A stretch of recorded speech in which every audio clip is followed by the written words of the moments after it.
Al tema entonces que vamos a desarrollar es la segunda ordenanza, que es la cena del Señor, pero hoy le vamos a dar un énfasis diferente.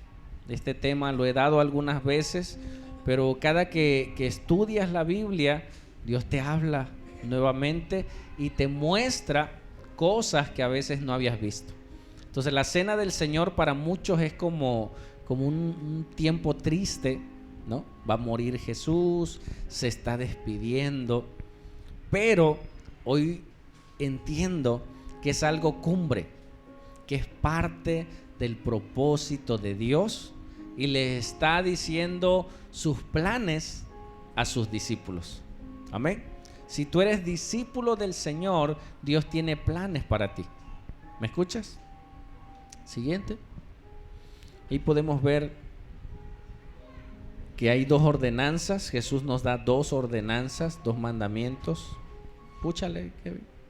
El bautismo, que representa la muerte. Bautismo significa sumergir. Entonces representa que eres sumergido, que eres muerto.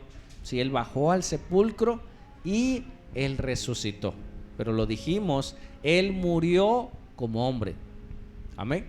Todos morimos. Todos somos frágiles. Este cuerpo un día volverá al polvo de donde fue tomado. Pero Él resucitó como Dios. Amén.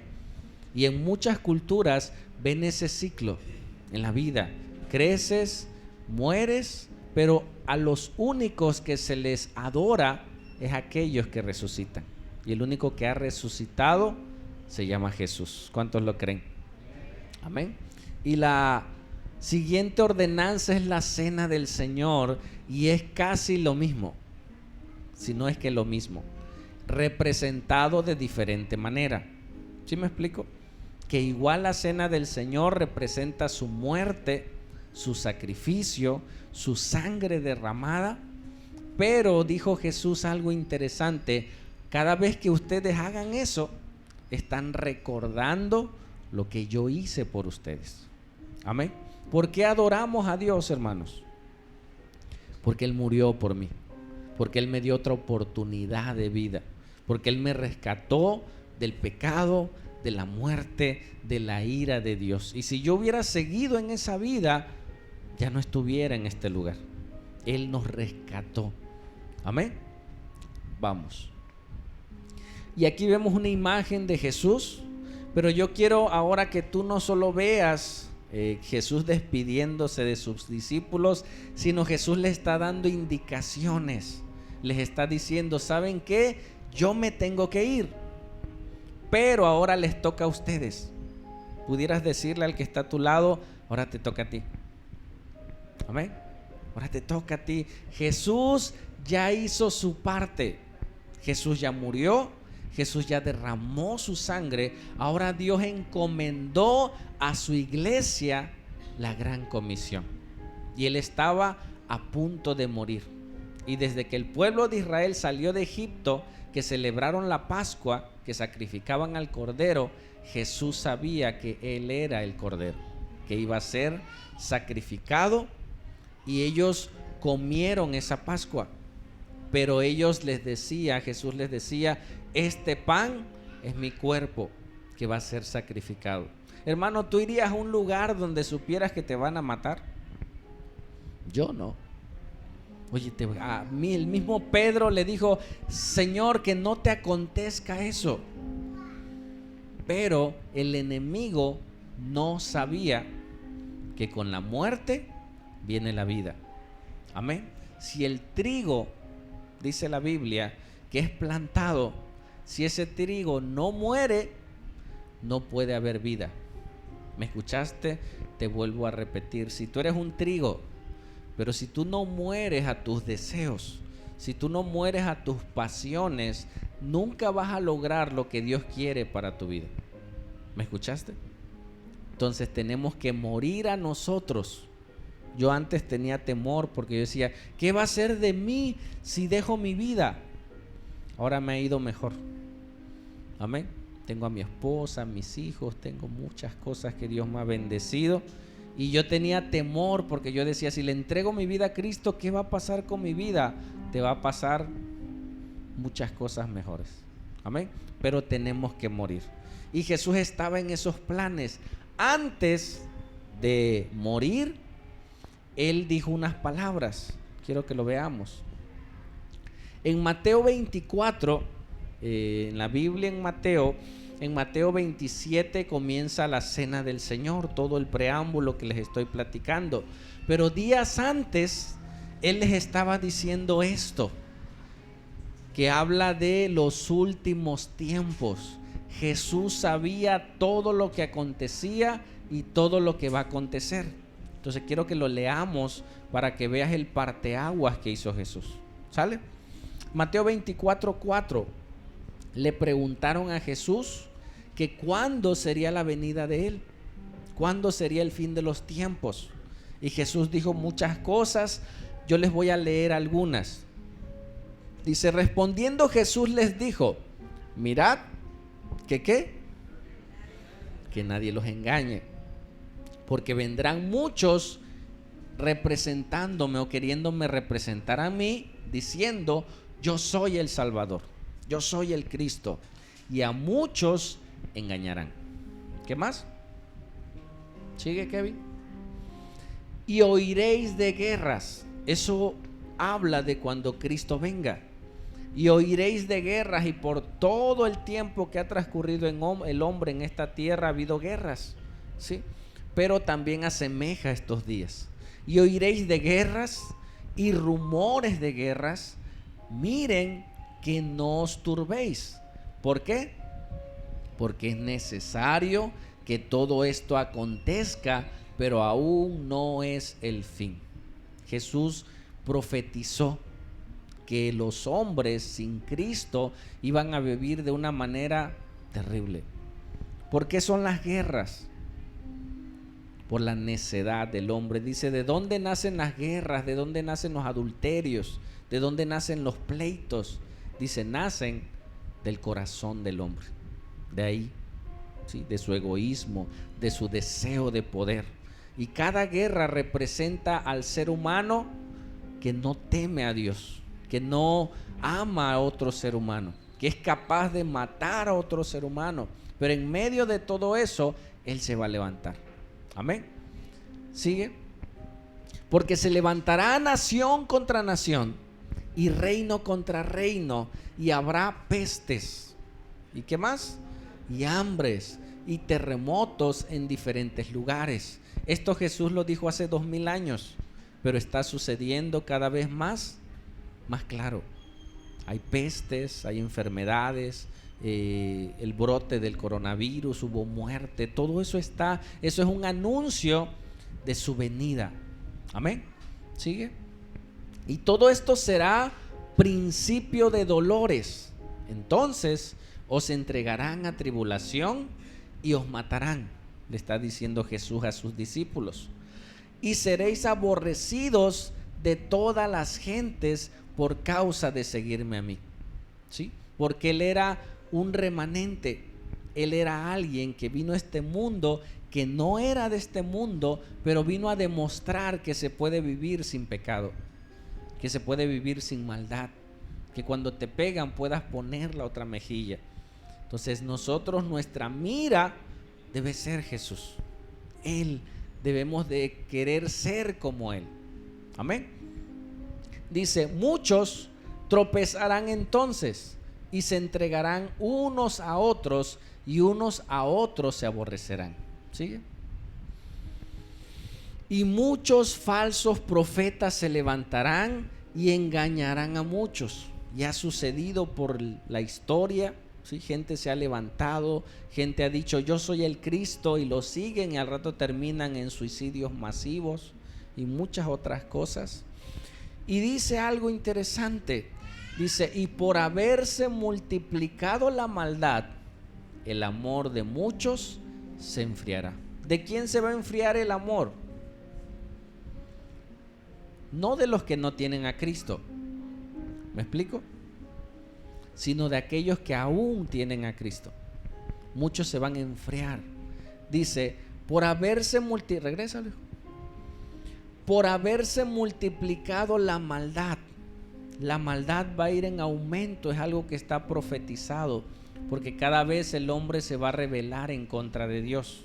Si este micrófono fuera Dios, este que está aquí, cada que yo me acerco a él, toda su gracia de Dios me permea, entra a mí y me purifica. Si yo me alejo, comienzo a hacer cosas que no debo de hacer. Comienzo a apartarme de la santidad de Dios y comienzo a acercarme al mundo, a mis pasiones. Y entre más lejos esté de Dios, más perverso es el hombre. Amén.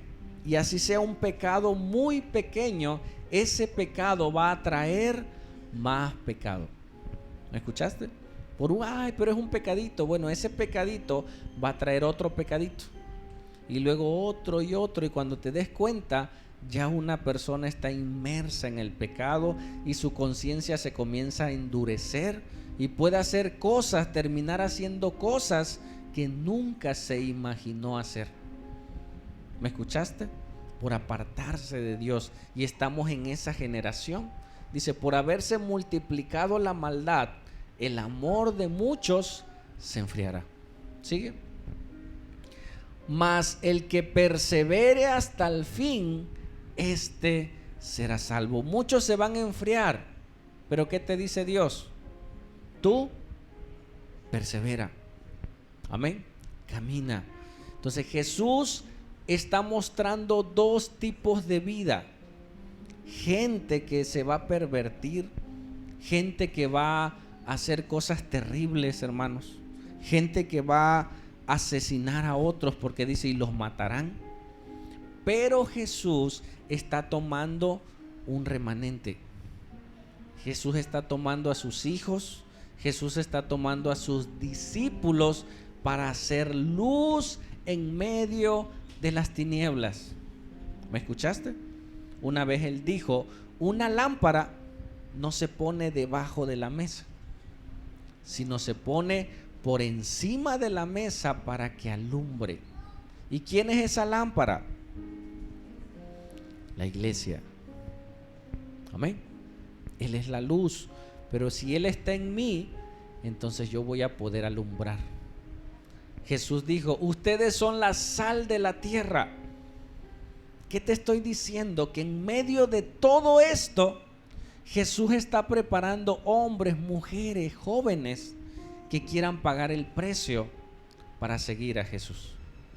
El poder de la resurrección, ese poder te da vida, cambia tu vida y puedes ser ese hombre y esa mujer en medio de la oscuridad alumbrando.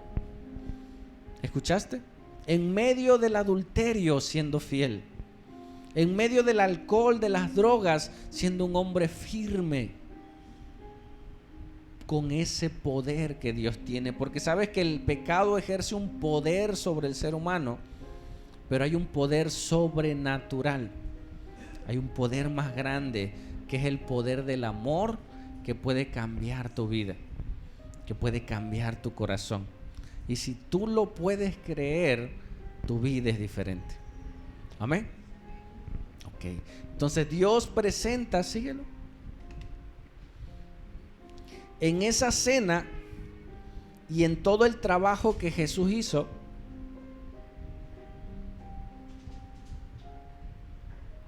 estaba preparando a su iglesia.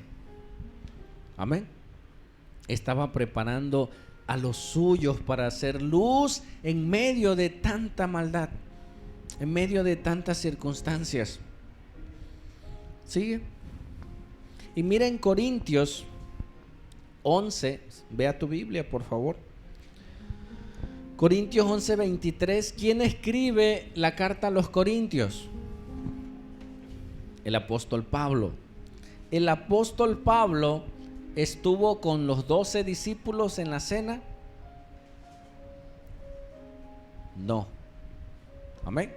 Él no estuvo en la cena, pero él se encontró con Jesús. Y él aprendió de Jesús lo que Jesús le había dicho a sus discípulos por el año 33. Amén. el libro de Corintios se escribe en el año 54. Del año 33 al año 54, ¿cuántos años pasaron? ¿Cuántos? 21 años después, la iglesia seguía haciendo lo que Jesús les enseñó. Amén. Y 2000 años después, hoy, 24 de abril, lo vamos a hacer. Pero debemos de entender qué vamos a hacer. Amén. Y no como enseña la iglesia tradicional, que lo vamos a mencionar. Mira en 1 de Corintios 11:23. Dice Pablo a la iglesia de Corinto, porque ellos cuando se reunían, en vez de hacerlo de manera correcta, lo hacían para hacer cosas que no debían. Entonces Pablo no solo les dice qué hacer, sino aún les advierte y le dice que si toman la cena del Señor indignamente, acarrean juicio, porque es algo espiritual. Amén. Si tú tomas la cena del Señor correctamente, te alineas con Dios, hasta hay una bendición, porque en la obediencia hay recompensa. Amén. Una hermanita me decía: pastor, y me siento un poco mal de salud, ¿será que me bautice? Le digo: cree en Él y ya, pon tus cargas en Él y hazlo. Y se bautizó, y el martes tuvimos oración. Dice: desde que me bauticé me siento mejor, dice. Amén. Gracias a Dios, andaba débil, ahora Dios la ha ido fortaleciendo. ¿Por qué? Por la obediencia. Amén. Ok.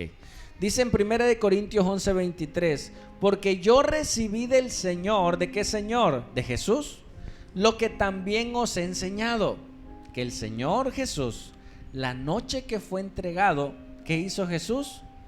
Tomó pan. Ese mismo día que ellos comieron la Pascua, esa misma noche lo tomaron para ser crucificado. ¿Qué más? Y habiendo dado gracias, lo partió y dijo: tomad, comed, esto es mi cuerpo. Hermanos, él estaba sentado, él tomó el pan. ¿El pan era su cuerpo? Obviamente no. Él estaba haciendo, así como el bautismo, una representación. ¿Sí? Dice: tomad, comed, esto es mi cuerpo, que por vosotros es partido. Y entonces ¿él qué hizo? Partió el pan. Literalmente Jesús fue partido, fue latigado, fue menospreciado. ¿Sabes cuál era una de los que se le renombraba a los romanos? Que era una de las naciones las cuales no solo torturaba el cuerpo, sino torturaba el alma, torturaba la moral. Amén. ¿Qué hacía? Imagínate, a los presos los paseaba en medio de la ciudad y los crucificaba delante de todos. Había gente que las crucificaban dentro de las mazmorras, ahí adentro, ahí. No es lo mismo que te torturen donde no te ve nadie. Un ejemplo, que tu hijo te ofenda en tu casa. Pues te ofende, te enojas y lo reprendes, pero que te ofenda delante de la gente, que tu esposo te ofenda delante de la gente, ¿cómo se siente? Se siente peor todavía, porque delante de las personas eres humillado. Bueno, Roma se caracterizaba por eso. Eran torturados y eran paseados, y les ponían en su pecho o en la frente por qué los iban a crucificar. Por ladrón, ¿sí? Por rebelarse en contra del imperio. ¿Sabes qué le pusieron a Jesús? Le pusieron: Él es el Rey de los judíos. Por eso lo crucificaron y lo pasetearon. Hermano, ¿Jesús tenía mamá? Sí, María. ¿Tuvo tíos? ¿Tuvo primos? Por supuesto que sí. ¿Tú crees que estuvieron ahí? Todo el pueblo salía a ver esa situación. Todo el pueblo salía a ver: oye, van a crucificar a alguien. Oye, es el hijo de doña Petra, vamos. Todos, mira qué hizo. Y ellos leían. Era humillado su cuerpo y su moral. Y eran paseados como un carnaval para que los vieran, para que la gente temiera. Amén. Temiera también. Oye, si andaba robando, dice, no, hombre, me van a crucificar. Por eso lo hacían también, para que la gente vieran el castigo. ¿Sabes qué es lo peor que le puede pasar a un ladrón? Que no lo descubran. Amén. ¿Por qué? Porque se va a hacer más astuto. Lo peor que le puede pasar a un adúltero, que nadie se dé cuenta, porque al rato lo va a seguir haciendo. Amén. Va a borrar los mensajes, y aparentemente no pasa nada, pero cuando somos exhibidos muchas veces es necesario, porque nos damos cuenta el daño que nosotros causamos a otras personas. Amén. Entonces ellos eran paseados y Jesús fue latigado, fue golpeado. Era tal su desgaste que él no iba a poder llevar el travesaño hasta Monte Gólgota. Pusieron una persona que lo llevara, porque estaba escrito que aquel que moría en pleno camino mataban a los soldados, y los soldados decían, no, si se nos muere, pues no, nos van a matar a nosotros. Le quitaron y se lo dieron a otra persona para que Jesús llegara. Y literalmente dice, tomad, comed, esto es mi cuerpo que por vosotros es partido. Y mira, está en negritas, lo puse. Haced esto en memoria de mí. Cada que tú lo hagas, tú tienes que recordar lo que Cristo hizo por ti. Amén. Ayer que yo le predicaba a una persona en la casa, me fue a ver, platicamos y le digo, ¿sabes por qué sirvo a Dios? Porque Él me rescató, le digo, porque Él cambió mi vida, porque sé que tiene propósitos, porque quiero salvar a mi familia, quiero salvar a mi esposa, quiero salvar a mi madre, tengo planes, entiendo que hay un cielo y entiendo que hay un infierno. Me hablaron para predicarle a una mujer ahí en Cerro Alto, fuimos. Ya una mujer tiene cáncer, está en fase terminal. Me dice, pastor, ¿será que usted pueda? Le digo, claro, vamos. Y le predicamos a esa mujer. Gracias a Dios está consciente, está coherente, escuchó, entendió. Y vino el milagro más grande. Vino la salvación de su alma. Amén. Dice entonces, hagan esto en memoria de mí. ¿Sigue? Kevin, sí. Dice, asimismo tomó también la copa después de haber cenado. O sea, comieron el pan y todo.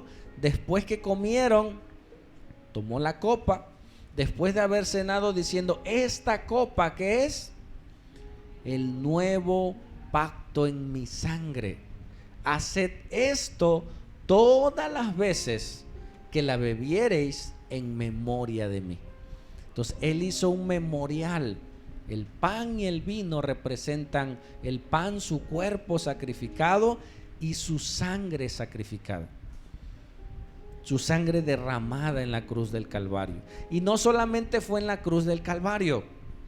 ¿Desde cuándo fue derramada su sangre? Desde que lo comenzaron a golpear, desde que enterraron la corona de espinas, porque la sangre era el símbolo del pago por el pecado. ¿Me estás escuchando?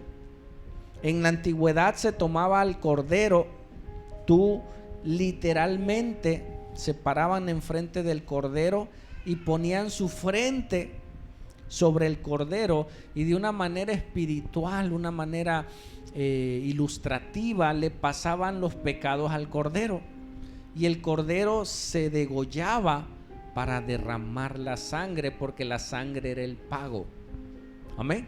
Jesús no solo fue matado, ¿sí? O sea, no nada más lo hubieran ahorcado o volado la cabeza. No era solo morir, era derramar su sangre. Y Él fue derramando su sangre por todo el camino, cayendo a la tierra como pago por nuestros pecados. Amén. Dice entonces, el nuevo pacto en mi sangre, hacer esto todas las veces que la bebiereis en memoria de mí, lo hacen. ¿Sigo? Así que todas las veces que comieres este pan y bebieres esta copa, la muerte del Señor anunciáis hasta que Él venga. Y quedó para la iglesia. ¿Cuántos años habían pasado? 21 años cuando se escribe la carta a los Corintios, y Pablo lo seguía haciendo. Y quedó para la iglesia cristiana que ellos lo hacían. La Biblia no nos dice cuándo lo tengamos que hacer, pero nosotros tenemos que hacer memoria. Hermano, tú puedes recordar la muerte de Jesús sin comer pan y beber vino. Sí, lo puedes hacer.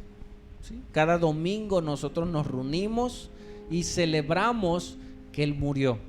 Pero vuelvo a repetir, y eso te quede grabado: Él murió como hombre, 100% hombre. Porque un hombre pecó, pero un hombre no pecó y derramó su sangre. Y Él resucitó como Dios. Amén. Él resucitó como Dios para demostrarnos que Él venció a la muerte. La muerte no lo pudo detener, para regalarnos a nosotros esa vida, esa esperanza y la vida eterna. Amén. Hoy comeremos, hoy vamos a hacer ese símbolo. Aunque te vuelvo a repetir, tú lo puedes recordar. Siempre tiene que estar en tu mente ese recuerdo. Cuando tú vas a pecar, si eres cristiano, porque el cristiano quiere agradar a Dios. ¿Me escuchaste? Anoche que estaba platicando con una persona, era un problema en su matrimonio, y le digo: mira, yo no soy psicólogo, o sea, yo no te voy a decir qué cosas tienes que hacer con tu esposa. Le digo: yo soy pastor y yo te voy a aconsejar lo que la Biblia dice. ¿Qué es esto? Le digo: que un cristiano quiere agradar a Dios. Si en un matrimonio hay dos cristianos, los dos entienden su papel. Una mujer que entiende que su esposo es su cabeza, y que hace, como quiere agradar a Dios que le salvó, se somete a su esposo. No porque a veces el esposo sea wow, el superhombre, no, porque entiende que es el orden de Dios. Los hijos obedecen, ¿por qué? Porque aman a Dios y se someten a sus padres. ¿Qué es esto? Un cristiano quiere obedecer a Dios. Amén. Quiere agradar a Dios. Y si lo que yo hago le agrada a Dios, yo quiero hacerlo. Le digo, en un matrimonio, lo primero que tú tienes que hacer es querer agradar al Señor. Y por consiguiente, vas a agradar a tu esposa y vas a vivir correctamente. Tú tienes que marcar en tu matrimonio tus principios. ¿Qué tú quieres para tu vida? Y tu esposa, tú la vas a invitar a vivir de esa manera. Y los dos van a caminar juntos. Y oramos, y gracias a Dios, Dios se glorificó. Y en Corintios dice: así pues, todas las veces que comieres este pan y bebieres esta copa, la muerte del Señor anunciáis hasta que Él venga. ¿Y sabes qué hicieron de esta ordenanza que Dios dejó? No sé si has escuchado alguna vez esta frase. Se llama la transustanciación. ¿Sí sabes qué es la transustanciación? ¿Alguien no sabe? Para explicarles, levante su mano. ¿Alguien no sabe qué es la transustanciación? Ok, les explico. La iglesia tradicional lo hizo como un ritual. Tomando esas mismas frases, ellos toman la hostia, ¿sí? Y toman el vino. Entonces ellos, en frases en latín o aún en español, dicen que al momento que ellos dicen y tomó el pan, que de manera literal ese pedazo de pan o de hostia se mete el cuerpo de Cristo, y viceversa en el vino. Entonces cuando tú tomas la hostia, tú comes el cuerpo de Cristo. O sea, el cuerpo de Cristo es sacrificado en el momento que tú lo comes. Eso se le conoce como la transustanciación. Ellos le pusieron así. Bíblicamente no es así. Amén. Entonces, cada que se hace la Eucaristía, ¿sí?, la acción de gracias, ellos toman eso, pero lo hacen de forma literal, que tú estás comiendo a Cristo, hermano. Nosotros no nos vamos a comer a Cristo. ¿Dónde está Jesús? Está a la diestra del Padre, está en el cielo, y un día vendrá. Amén. ¿Qué representa la cena del Señor? Recordar lo que Cristo hizo por mí. Yo no me lo voy a comer. Amén. Eso es imposible. Amén. No es posible hacer eso. Entonces la iglesia tradicional hizo un culto de eso y ellos lo hacen, y bíblicamente es hasta una ofensa a Dios. Por eso dice la Biblia: conocerás la verdad y la verdad te hará libre. Entonces nosotros entendemos que no es por obras. Amén. Porque dice que cada que tú lo haces, tú tomas la salvación. No, tú fuiste salvo cuando tú creíste. Amén. Y eso está, tú búscalo en internet, transustanciación, y lo dice de manera literal, que es el cuerpo de Cristo que se mete a la hostia. Bíblicamente no es así. Amén. Y tenemos que saberlo, tenemos que entenderlo, y tenemos que saber lo que la Biblia nos enseña. ¿Sale? Siguiente. Mira, Jesús hace un parteaguas. Hermano, no importa qué tan malo haya sido. ¿Me escuchaste? Lo que importa es que tú decidas seguir a Jesús. Amén. Bájale un poquito a la pista. No importa cuántas veces hayas fallado. ¿Qué importa? Que tú hoy tomes una decisión de seguir a Cristo. Todos los días tomamos esa decisión. Todos los días tomamos esa encomienda de caminar en el camino correcto. Amén. Cuando yo dejo de buscar al Señor, me tocó ministrar a un muchacho y hubo una liberación sobrenatural. Me dice: pastor, yo sentí, dice, como cuando las radios, los cassettes de antes, cuando le pones pausa, cuando fui liberado, dice, yo sentí como que me dieron play, como que volvió el cassette. Cuando yo me aparto del Señor, hay una pausa en la obra del Espíritu Santo en nosotros. Se detiene su obra, y todo lo que tú ibas a hacer, ¡pum!, se detiene.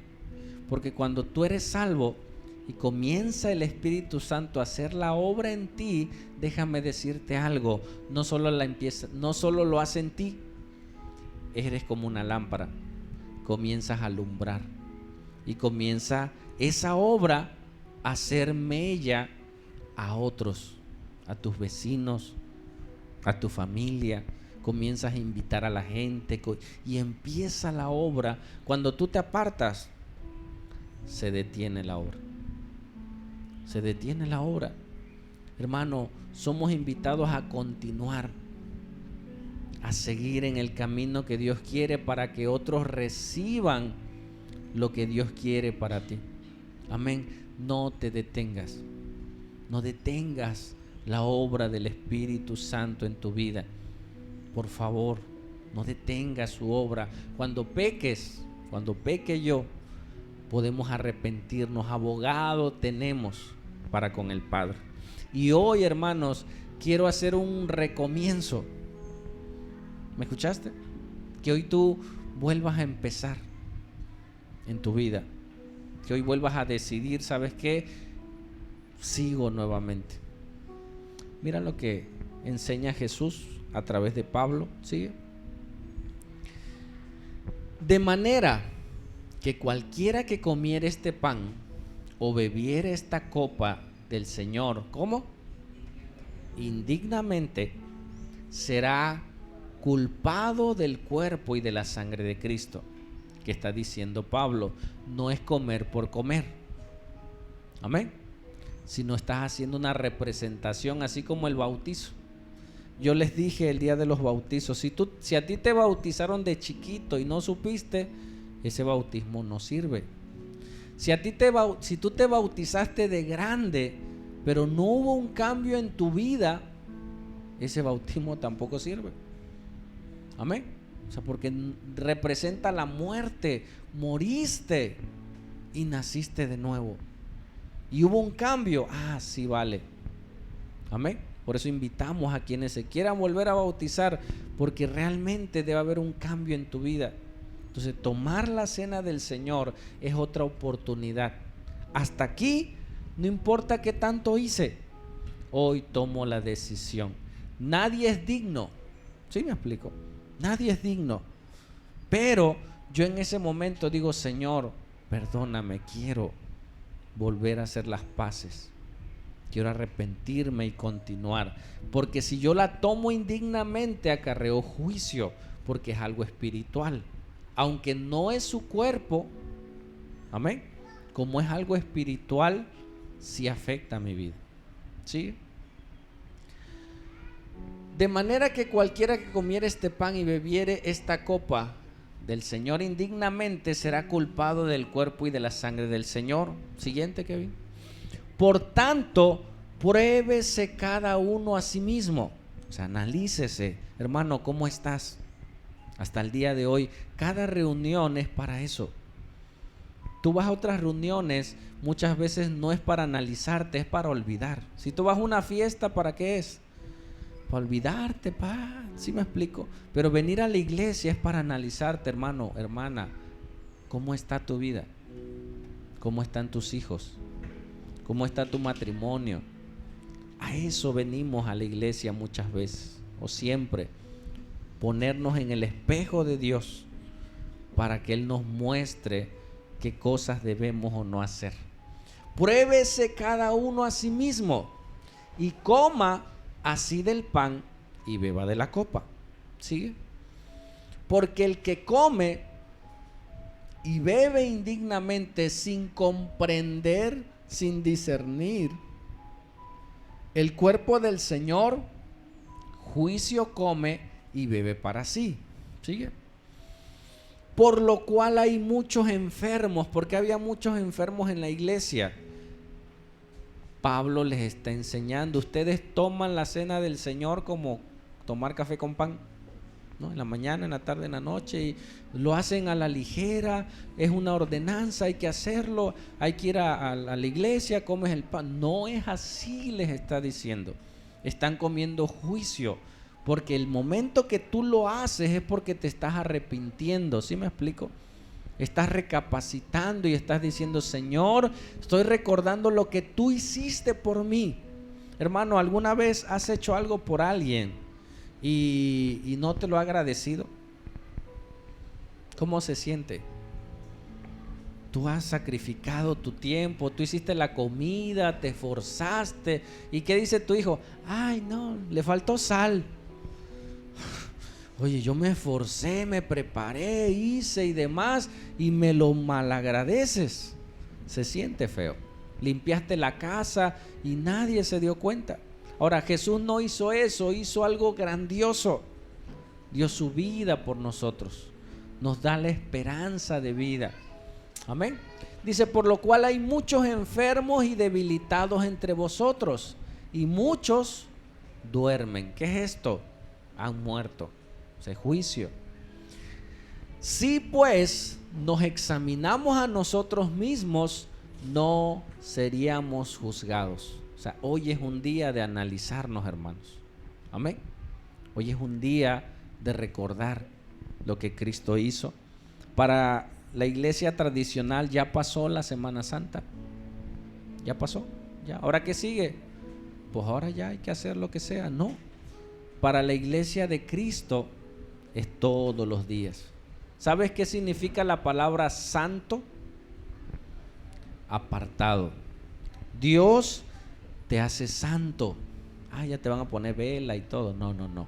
Dios te aparta para una vida digna. Amén. Leímos Mateo 24, lo iba a poner. No lo puse, pero te lo digo. En Timoteo habla de los hombres de los postreros días. Dice que va a haber hombres perversos, vanagloriosos, desobedientes a los padres, ingratos, intemperantes, sin afecto natural, crueles, aborrecedores de lo bueno, dice, amadores de los deleites más que de Dios. Dice, a estos evita.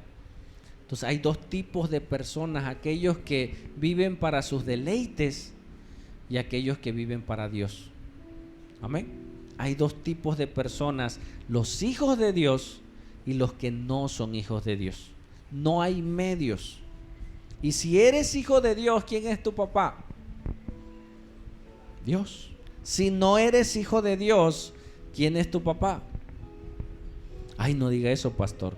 Es que así dice la Biblia. No hay medios. Hay gente que dice, mira, yo ni con Dios ni con el diablo. Amén. No. ¿Ves los terrenos que tienen una barda? Hay quienes se quieren poner en la bardita. No hay ese espacio. O somos hijos de Dios o no somos hijos de Dios.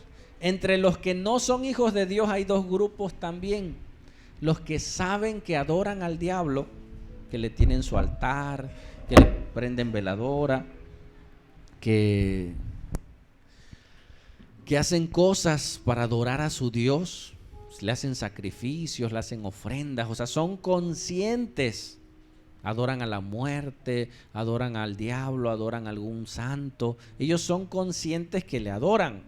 Ese es un grupo y le sirven. Y están los que no son conscientes que le adoran al diablo. ¿Quiénes serían? Un adúltero. ¿Sí? ¿Qué está haciendo? Está destruyendo un hogar. Está destruyendo una familia. Está destruyendo a unos hijos. Está siendo parte de esa destrucción. Ah, pero yo no adoro al diablo. El diablo dice, no importa que no me adores. Inconscientemente me adoras. Amén. Inconscientemente me sirves porque estás destruyendo. Porque el diablo destruye. ¿Escuchaste? Ah, pero yo no le tengo altar. No, pero con tu vida le rindes culto. La gente que toma, muchas veces ha habido hasta suicidios. Lo que gastas en eso, le quitas de comer a tus hijos. Y haces muchas cosas. Ah, pero yo no, yo invité amigos a tomar y a drogarse.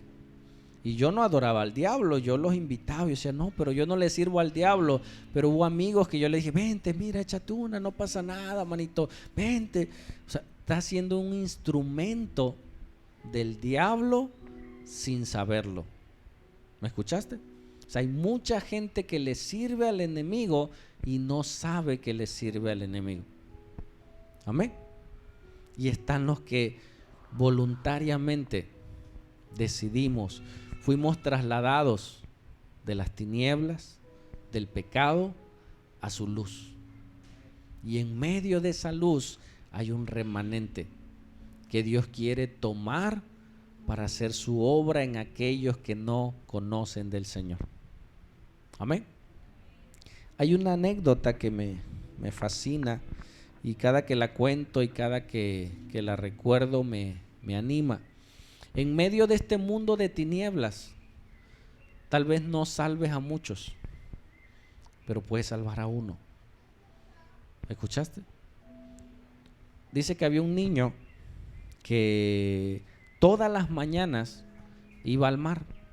Pasaba a la playa antes de irse a la escuela, le gustaba la arena del mar y siempre iba y jugaba en la arena y se iba a la escuela. Todos los días, dice que esa era su rutina, le gustaba, se quitaba los zapatos y caminar entre la arena, ya salía, se ponía los zapatos y se iba. Y todos los días ese era su gusto. Pero dice que una noche hubo una tormenta increíble, terrible, las olas y todo, y al otro día amaneció tranquilo. Y dice que como todos los días fue al mar, su sorpresa fue que el oleaje sacó muchas estrellas de mar a la playa. Y cuando él llega, vio un mundo de estrellas. En toda la playa había estrellas de mar tiradas. Y él sabía que si esas estrellas se quedan ahí por el sol, se iban a morir. Y entonces este niño desesperado comenzaba a agarrar las estrellas y las tiraba y estaba haciendo ese trabajo y eran muchas. Y a lo lejos se acercaba un hombre que lo veía y el niño estaba afanado, desesperado por querer tirar las estrellas. Dice que se acercó el hombre y le dice: niño, ¡hey! Y el niño apurado: niño, ¿por qué te afanas? Mira, ¿cuántas estrellas de mar hay? Dice. Entre todas ellas no vas a hacer la diferencia. Mira, ¿cuántas son? Dice que el niño volteó a ver al Señor, se agachó, agarró una estrella, dijo: es verdad, tal vez entre todas no sea la diferencia, pero para esta sí. Y la tiró al mar. Tal vez fuiste instrumento del enemigo. Yo lo fui, consciente o inconscientemente. Pero hoy tú puedes ser, si tú quieres, un instrumento de Dios. En una enseñanza evangelística nos dijo una mujer: cuando tú vayas a predicarle a alguien, es como si Dios mismo fuera a hablarles, dice. Yo lo creí. ¿Y sabes qué hago en mi trabajo? A veces le predico a pacientes y les digo: ¿sabes qué? Vengo de parte de Dios a darte una palabra. Se me quedan viendo. ¿De dónde salió? ¿Quién lo envió? Dios me envió. Cada que tú le hables a alguien, es Dios mismo usando. Y tal vez no salves a muchos. Mira, el mundo, cada vez hay más maldad. Cada vez hay más violencia, están secuestrando niñas, jóvenes, y hay veces que nos preguntamos: ¿pero por qué Dios no hace algo? Dios ya lo hizo. Dios ya murió, ya Dios derramó su sangre y Dios capacitó y envió hombres y mujeres, pero ¿sabes qué? Los hombres y las mujeres no quieren. Son egoístas, piensan solo en sí, piensan en su vida, en ir al culto. No, mejor vamos a otro lado. Mejor vamos a hacer esto, mejor vamos a hacer el otro, y pierdes tu tiempo y pierdo mi tiempo haciendo cosas que debería de estar salvando a alguien. Amén. En tu diario vivir, hermano, donde tú estés, en tu trabajo, en tu escuela, en donde tú estés, tú puedes ser un instrumento de Dios para hacer su obra. Amén. Y tal vez no puedas salvar a muchas. Con una que tú le compartas, con una que tú salves, tú no sabes que ese uno puede ser un gran predicador. Dice John Spurgeon, un predicador de años anteriores, se le conoció como el príncipe de los predicadores. Dice que cuando alguien le predicó, dice que su predicación no fue tan elocuente, no fue tan... pero le dijo algo: si tú quieres seguir a Dios, ven al frente, le dice. Esa fue su... si tú quieres seguirlo, ven y pasa. Y pasé. Yo quiero seguirlo. Es una decisión que tú tomes. Y el que pierda su vida, dice, por causa de mí, la ganará. ¿Sabes que estás perdiendo hoy tu vida? O sea, tú hoy pudieras estar haciendo... tú hubieras ido al río, hubieras ido, pero dejaste de hacerlo por venir a este lugar. Y Dios, mira, Dios ve. Amén. Dios ve tu corazón. ¿Por qué vienes? O tal vez hoy tú no quisiste venir, te trajeron, bueno, pero ya estás aquí. Y ya estando aquí tú puedas decir: Señor, yo quiero ser luz, quiero ser sal en medio de estas tinieblas. Y déjame darte una mala noticia: las tinieblas van a aumentar. ¿Escuchaste? Cada vez va a haber más violencia, cada vez va a haber más maldad. Pero tú y yo, ¿qué estamos haciendo? Porque Dios ya hizo su parte. ¿Me explico? Jesús ya no va a volver a venir a crucificarse. Él ya lo hizo. Él va a venir a pedirnos cuentas. ¿Cuántas almas lleva salvando? Desde que te convertiste, ¿a cuántos les has predicado? Nos va a pedir cuentas. ¿Cuántos llevan, papá? Ay, no, es que andaba yo. Dios nos va a pedir cuentas. Amén. Y hoy que queremos tomar la cena del Señor, antes de tomarla, dice la Biblia, no la tomemos indignamente.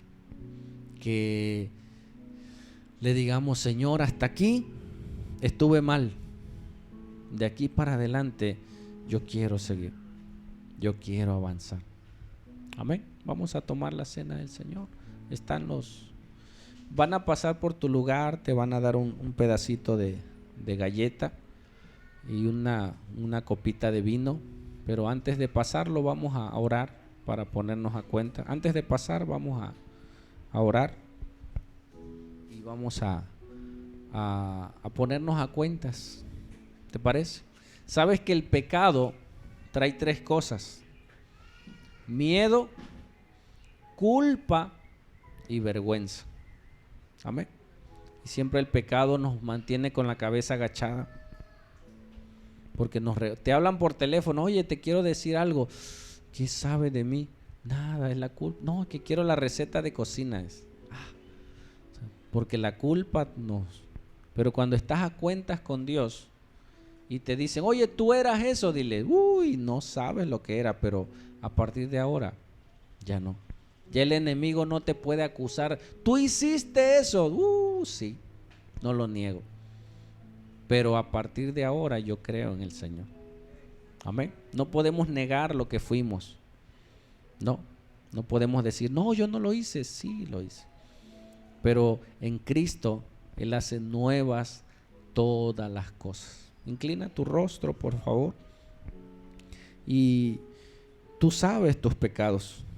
Tú sabes de aquellos pecados que ni tu esposa sabe, ni tus hijos saben, ni tu pareja sabe, que tú lo haces en secreto. Que tú le digas, Señor, pero tú sí lo sabes. Tú sí me has visto como yo he hecho cosas desagradables delante de ti. Tal vez he sido una apariencia. He aparentado ser lo que no soy. He guardado rencor. He generado odio en personas. He adulterado. He visto pornografía. Tú dile, hermano, al Señor, Señor, perdóname por esto. Ahí en tu mente, ahí en tu corazón, dile, Señor, hoy quiero ponerme a cuentas contigo. Tú me das la oportunidad de volver a empezar, de comenzar de nuevo, Señor. Hoy vengo a ti en el nombre de Jesús a pedirte perdón, a pedirte que tú me limpies. Dice tu palabra que tu sangre preciosa nos limpia de todo pecado. Tú eres nuestro abogado. Perdóname, Señor, y trae arrepentimiento, que me duela mi pecado. Si no te duele, dile, Señor, no me duele. No me duele, estoy en pecado y no me duele. Me he vuelto insensible. Señor, vuelve a sensibilizar mi corazón, papá. Que yo vuelva a llorar, que yo vuelva a gemir cuando hacía cosas incorrectas, Padre. Hoy en el nombre de Jesús te pido que tú nos purifiques, que tu santidad descienda, Señor, que tu gloria descienda y nos permita ver cuán pecadores somos y cuán necesitados estamos de tu perdón y de tu gracia. Hoy venimos a ti en el nombre poderoso de Jesús. Amén y amén.